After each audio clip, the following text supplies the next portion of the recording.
اور جب سور پھونکا جائے گا پر پہنچے تو انتقال کر گئے اور گر پڑے، اور حضرت ابراہیم نخعی رحمۃ اللہ علیہ جب یہ آیت سنتے اذا السماء انشقت، جب آسمان پھٹ جائے گا تو پریشان ہو جاتے حتیٰ کہ ان کا جوڑ تھرتھرانے لگتا۔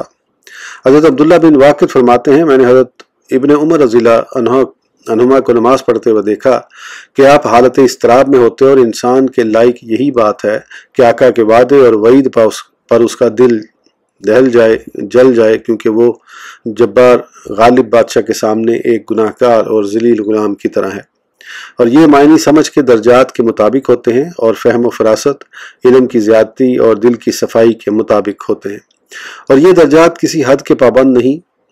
نماز دلوں کی چابی ہے، اس میں کلمات کے اسرار منکشف ہوتے ہیں، یہ قرأت کا حق ہے، اور دیگر اذکار و تسبیحات کا حق بھی یہی ہے۔ پھر قرأت میں ہیبت کی رعایت بھی کرے اور ترتیل سے ٹھہر کر پڑھے، جلدی نہ کرے، کیونکہ غور و فکر کے لیے یہ طریقہ آسان ہے۔ نیز آیات اور عذاب کی آیات، وعدے اور وعید کی آیات، اور تحمید و تعظیم اور تجمید، بزرگی کے اظہار کی آیات کا جدا جدا لہجوں میں پڑھے۔